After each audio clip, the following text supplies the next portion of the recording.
Olá, pessoal! Está começando mais um episódio do Educação Começa em Casa, um podcast da Ida Educação em que conversamos sobre os desafios da educação parental nos dias atuais. Eu sou a Maria Luísa e hoje nós vamos conversar sobre um tema um pouquinho doloroso, que é sobre a derrota do Brasil na Copa, né? Apesar de a gente estar nesse mundo do futebol, a gente está na época de Copa do Mundo, a gente consegue trabalhar muito essa temática, principalmente em como lidar com a derrota e a frustração, principalmente das crianças e dos jovens, né? E para conversar um pouquinho mais sobre isso, uma pessoa que entende um pouco mais de futebol aqui para me ajudar, eu recebo hoje Fábio Benites. Tudo bem, Fábio? Tudo bem, Malu? A gente está em 2026, né? A gente está gravando aqui na semana seguinte que o Brasil foi eliminado pela Noruega. E como Copa do Mundo é um evento, né, emblemático que envolve muitas pessoas, pessoas que não veem futebol, às vezes veem futebol só na Copa, então tem muita informação, muita coisa bacana para a gente ensinar para os nossos filhos, tanto nas vitórias como nas derrotas.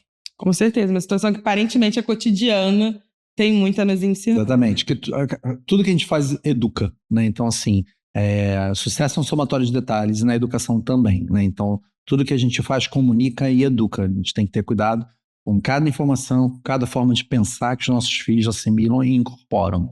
Perfeito.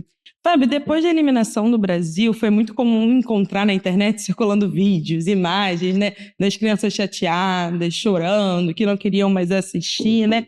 E aí, antes de a gente entrar nessa questão educativa, como que você acha que o esporte, ele move esse sentimento e por que é tão intenso, né? Qual é a sua perspectiva em relação a isso?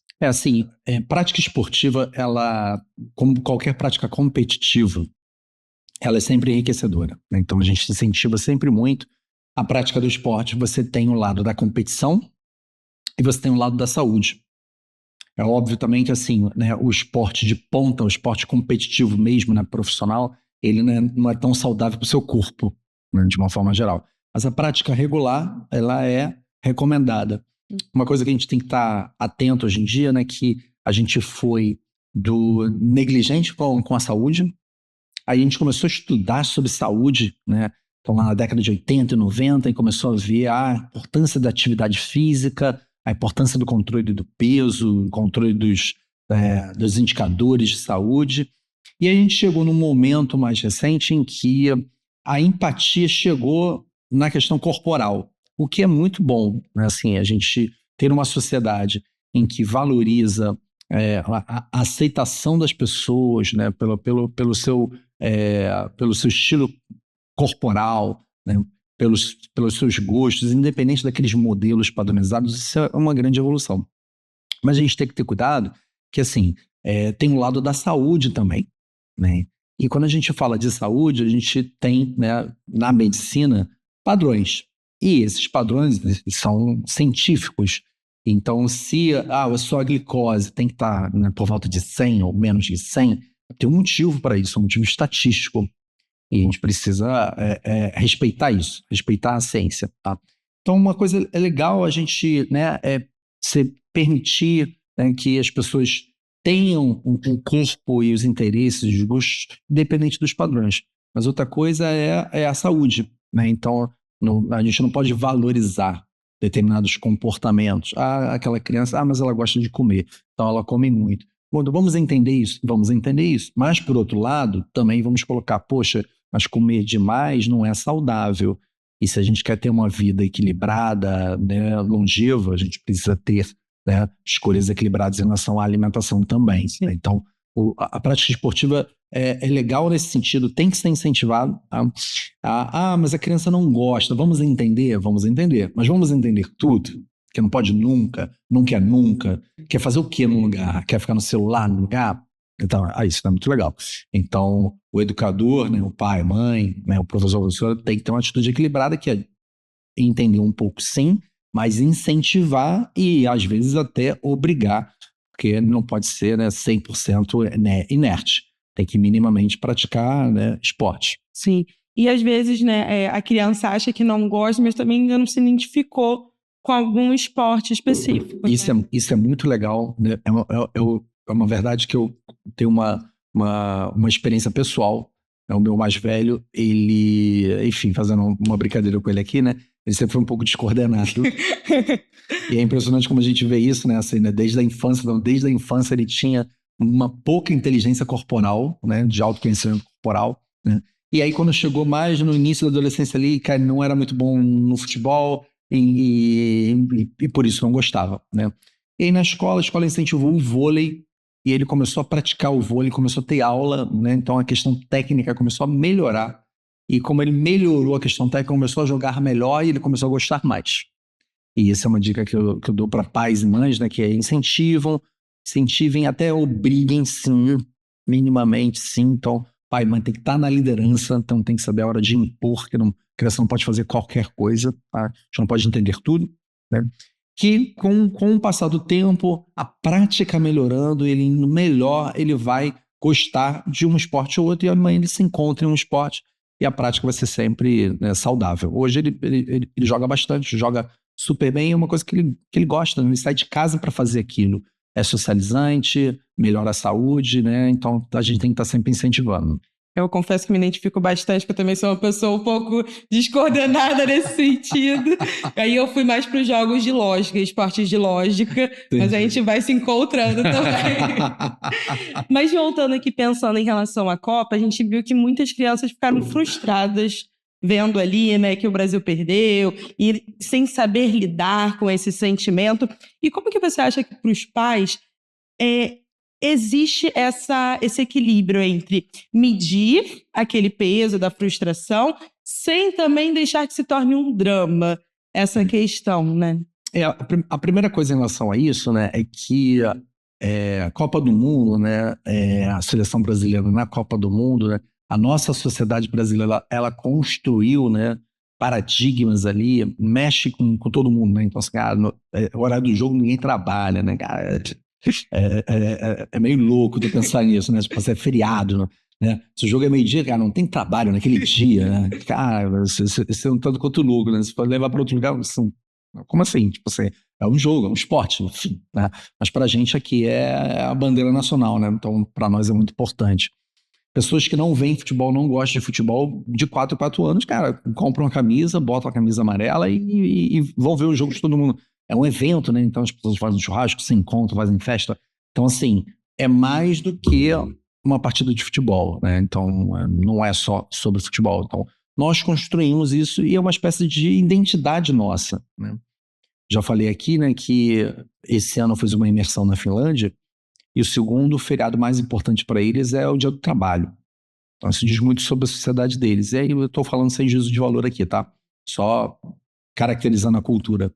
E a nossa cultura, assim, a questão da Copa do Mundo é muito forte, né? Assim, a Olimpíada não é, sei lá, né, metade do que é, em termos de evento esportivo, o que é a Copa do Mundo pra gente. Pessoas que não vêm, que não gostam, mas estão lá vendo a Copa.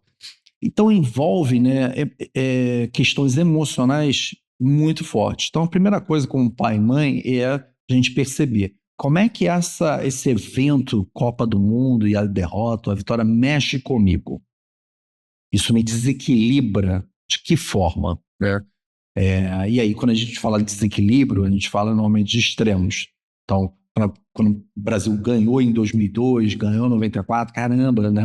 Brasil, o país do futuro, Brasil é o país do futebol, seleção é incrível, vamos ganhar novamente daqui 4 anos. E isso não é só o futebol, né? Mas assim, isso vira uma questão nacional, de identidade nacional. Né? E quando perde também, né? Então é o outro extremo. Né? Nunca mais vamos ganhar, os jogadores não têm amor pela camisa. Então, assim, vários tipos de paradigmas, de pensamentos prontos, vazios.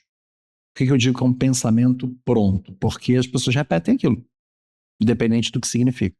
Por que vazio? Porque nem sempre tem sentido, tem significado. Só é uma frase para as pessoas desabafarem, né? Só é uma frase para as pessoas estarem felizes no extremo ou estar triste no outro extremo e justificar aquela tristeza. E esse é o primeiro ponto. Por quê? Por que nós temos que estar atentos a como isso nos desequilibra e como é que eu vou para o extremo ou não? Porque a gente comunica isso para os nossos filhos e eles vão tomar aquilo como verdade. Pode ser que na semana seguinte a gente se equilibre novamente, pô, aquele momento eu tava chateado, falei alguma coisa que eu não devia, eu pensei alguma coisa, a gente segue a vida, né? Mas os nossos filhos não, vão tomar aquilo como uma verdade, vão começar, isso é muito, muito perigoso, vão começar a construir a visão de mundo deles em cima daquelas verdades. E quando ele é pessimista, né? Pessimista no sentido de é ruim, sem fundamento, tá? As crianças podem ficar pessimistas também. E isso é ruim. Os extremos são ruins. O excesso de otimismo é ruim e o excesso de pessimismo também é ruim. E é importante a gente falar disso. Então, a primeira coisa, né, pais e mães estarem atentos como aquilo mexe com elas e com eles, né? Para quê? Para que a gente possa fazer uma boa comunicação para os nossos filhos. Sim, e você comentou uma coisa que foi muito comum de se escutar, que é os jogadores não estão vestindo a camisa, erraram, o técnico não tinha que fazer isso, várias tentativas de justificar essa nossa dor de algum momento, né? Como é que você acha que esse comportamento, essa repetição, acaba atrapalhando de alguma forma o desenvolvimento emocional dessas crianças? Sim. A educação serve para a gente ensinar o educando, pode ser um adulto, tá? A pensar, né? O que nos diferencia dos outros animais é a nossa capacidade de raciocinar, de pensar. E desde pequeno, né, a criança ela vai criando a sua forma de enxergar o mundo e, consequentemente, de pensar e resolver problemas, né? Então, quando a gente fala de ter uma criança otimista, não é uma criança que acredita que vai dar certo de qualquer jeito. Mas é aquela criança que entende que tem uma forma de dar certo, né? Que se ela se esforçar, vai dar certo. Se ela desenvolver habilidades, vai dar certo.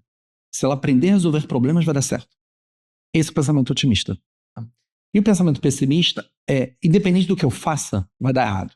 Então não tem uma forma de resolver o problema. Não tem uma forma de eu desenvolver habilidades para ficar mais capaz. Não tem uma forma de eu aprender alguma coisa para resolver aquele problema, né? Então, quando a gente tem uma derrota dura e se permite pensar de forma pessimista e não de forma construtiva e otimista, né, a gente pode perpetuar isso na nossa cabeça. E esse é um segredo do fracasso. E para os nossos filhos é a mesma coisa, né? Então, quando a gente ganha, a gente não tem que falar, poxa, o Brasil ganhou porque é o país de futebol. A gente ganhou porque a gente é o melhor. Porque o país não entra em campo.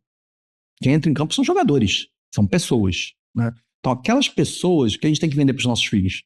Poxa, aquelas pessoas treinaram, se esforçaram e foram mais competentes que as outras pessoas e por isso venceram. E por trás tem o quê? Capacidade, habilidade, treino, esforço. Aí ela começa a entender. Poxa, se eu me esforçar, as coisas vão dar certo na minha vida. Exato. É isso que eu quero que você pense. Eu quero que amanhã você acorde pensando nisso e se esforçando para isso. E eu vou estar aqui do seu lado, te abraçando, te cobrando, para que você continue desenvolvendo isso. Na escola ou em qualquer lugar. É isso. Quando perde, é a mesma coisa. Porque perdeu. Faltou alguma coisa, né? Então, é repulsivo o raciocínio de, assim, pô, os jogadores perderam porque não tem amor à camisa, né? Os caras estão lá correndo, podem correr torto, pode correr errado, pode chutar errado, pode não sei o quê. Mas eles estão ali e, assim, eles nasceram como nós, vendo Ronaldo, Romário e tal. Cara, eles querem ser igual aqui. Todos nós gostaríamos de ser heróis como esses jogadores foram. Eles não conseguiram. Não conseguiram. E provavelmente estão muito mais frustrados que todos nós. E aí vem um outro raciocínio, esse eu me peguei agora, depois do jogo, pensando assim, até que ponto eles fazem parte da nossa sociedade, do nosso coletivo? Será que a gente olha para os jogadores da seleção e eles só fazem parte da nossa sociedade, são nossos amigos, quando eles vencem? Já reparou isso? Cara, isso é demais, que quando eles estão lá lutando, é o Brasil. É o Brasil. Eles nos representam, né? Quando perdem, deixam de nos representar. A gente deixa de olhar para eles como assim, ao invés de a gente ir lá e abraçar, porque eles perderam juntos, né? Enfim, não abraçar só na vitória, fazem parte. E a gente olhar para a seleção como um reflexo social não perfeito, não permanente, mas naquele momento, e falar assim, poxa, estamos juntos, vocês não ganharam dessa vez, mas como é que a gente vai melhorar para tentar ganhar daqui 4 anos? E não que muitas vezes a gente, cara, não serve, não me representa, o bom era o Ronaldo, o bom era o Romário. Cara, isso é muito louco você pensar nisso. Isso também é um tanto quanto deseducativo, né? Então a gente tem que ensinar os nossos filhos que a gente tem que estar junto na vitória e na derrota. Ganha e perde junto. Né? Esse é o retrato da coletividade. E falando de coletividade, a Copa mistura muito isso, né? Porque eu acho que uma das questões que acaba fazendo com que fique tudo muito alarmado foi o que você falou, né? Que todo mundo está envolvido em Copa do Mundo, mesmo gostando de futebol ou não, a gente veste a camisa. E aí, muitas das vezes, a gente quer encontrar uma solução e nem sempre é a solução lógica. Então, entra os sentimentos, né? O pessimismo, o otimismo, a derrota, as frustrações, né? E existe uma diferença muito grande, pensando nas crianças, em ensinar elas a lidar com a derrota e a questão do incentivo também de aceitar aquilo, né? Como que a gente pode trabalhar isso no jovem? Quando a gente tem uma derrota emblemática, né, assim, acho que a primeira fase é o luto. E o luto tem que ser respeitado como luto mesmo, né? Então, assim, o nosso filho, nossa filha competiu, né? Uma coisa que eu reprovo muito é aquela questão de evitar a derrota, sentimento de derrota, então vão dar medalha para todo mundo, né? Então isso é muito deseducativo. A gente tem que educar os nossos filhos a sim lidar com as derrotas, né? E como pai e mãe, a gente tem que estar junto, né? Então respeitar o luto, né?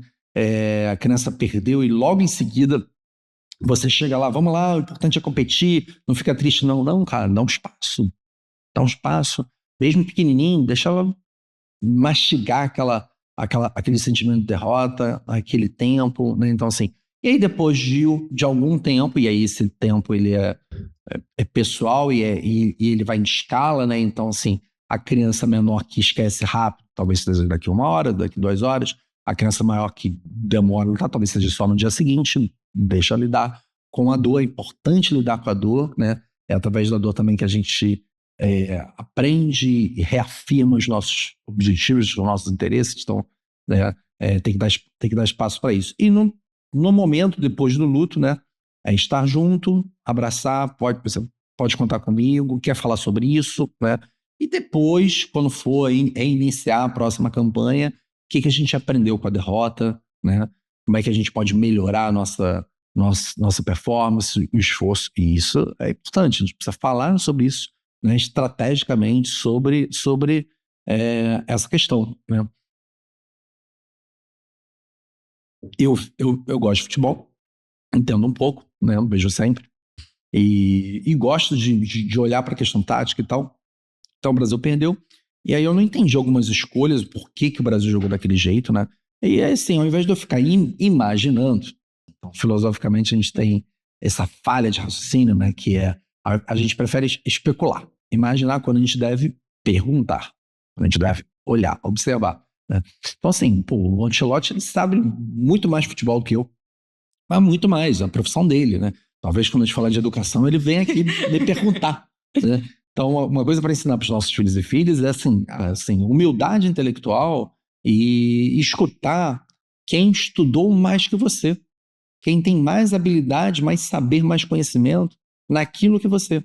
O Ancelotti sabe muito mais futebol do que eu. Então, quando acabou o jogo, eu fiquei esperando para ver a coletiva, para ver as respostas dele, porque eu queria entender o que passou na cabeça dele. O que pessoas menos inteligentes, né? E a gente tem que falar isso também sem tabu aqui, né? Fazem. Começa a imaginar, o técnico é horroroso, tem que mandar ele embora, não entende nada de futebol, é italiano, falta um técnico brasileiro. Cara, é desesperador ver essas pessoas falando essas nonsenses assim, tipo, aleatoriamente, né? Sem entender o problema, né?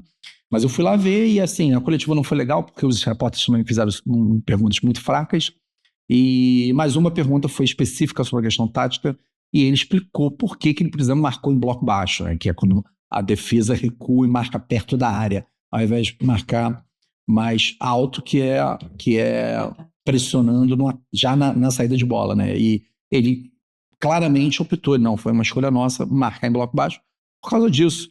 E aí eu li, eu entendi o que ele falou, tem coerência o que ele falou, não deu certo, o Brasil perdeu, mas assim, quem toma a decisão errada, né? Mas eu aprendi mais sobre futebol vendo ele explicar, né?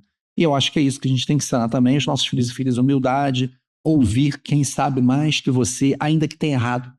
A gente não vai acertar sempre. Então tem que ensinar isso, pô, não vai acertar sempre. Então perdeu, joga fora. Não é assim. Isso é loucura. Perdeu o que pode se aproveitar e o que... Quase cair aqui, né? Adrenalina. O que pode se aproveitar e o que não, né? O que tem que ser reformulado. E isso é uma decisão racional, analisando vitória, analisando derrota, né? Então, acho que tudo isso é saudável, é ensinar os nossos filhos a pensar, e derrotas são ótimas também para a gente ensinar a pensar. Inclusive, você até me lembrou, né, com essas reportagens em relação ao futebol, que agora está bastante alta. Teve uma cena que o Ronaldo, ele estava assistindo de fora do jogo e ele comentou exatamente isso. Que claro que de fora a gente pensa em 1 milhão de maneiras de ganhar o jogo e de resolver, e é tudo muito fácil. Mas quando a gente está ali em campo, mesmo se ele falava, né, mesmo se eu estivesse ali, talvez eu não tomaria a decisão que eu estava vendo de fora.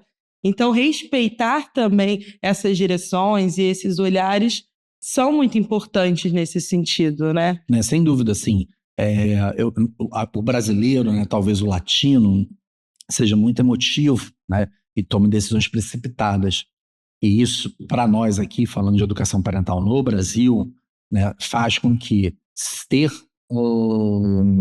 uma cabeça equilibrada, né, racional, né, não ansiosa, que sabe esperar, né, seja um grande diferencial. Não, por isso que a gente sempre incentiva aqui a criar filhos, né, calmos, equilibrados, né, que saibam colocar a intensidade no momento certo, saiba também ser racional no momento certo, né? Então, assim, juntar, poder usar o melhor de cada habilidade em cada momento adequado é a melhor solução.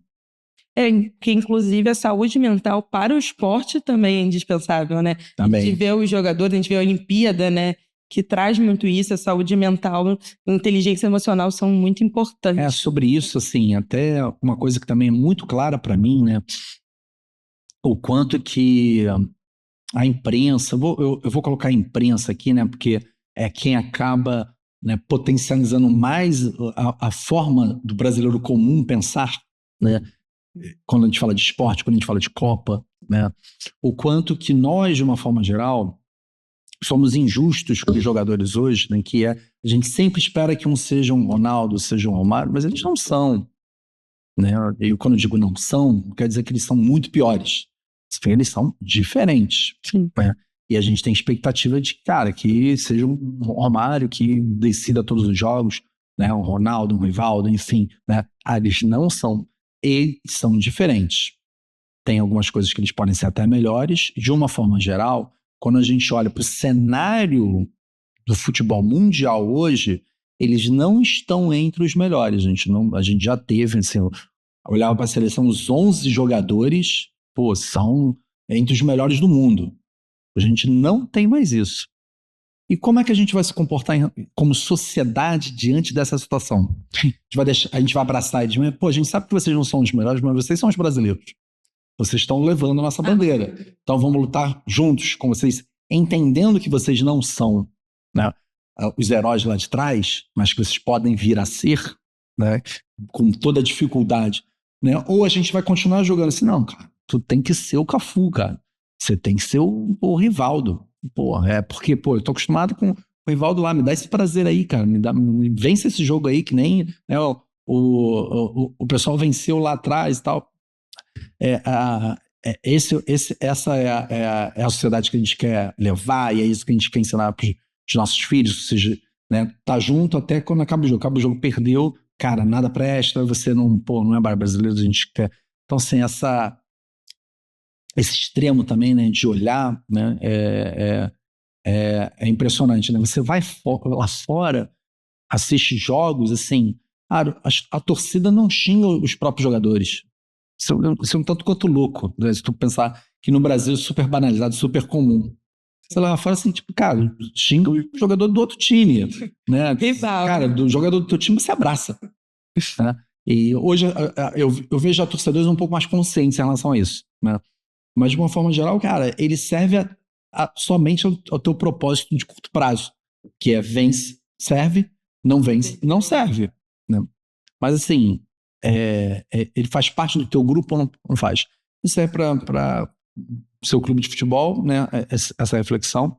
E serve muito para a seleção, né? Você vai abraçar eles em 2030, mesmo sabendo que eles chegam, né, num degrau abaixo dos jogadores da França, dos jogadores da Espanha, ou não, né? Então, acho que às vezes a gente se ilude e exige demais de coisas que eles não conseguem entregar. E isso, para mim, é crueldade. Sim.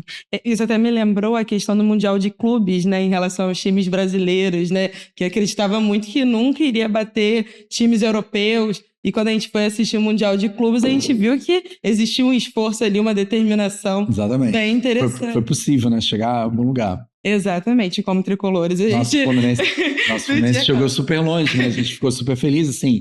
E foi muito o quê? Esforço, humildade, né? Assim, não, vamos marcar mais, vamos jogar por uma bola. É o que é possível fazer. Nós, como tricolores, a gente ficou feliz mesmo defendendo 90% do tempo. Sim. Né? Por quê? Porque a gente olhava essa proporção, né?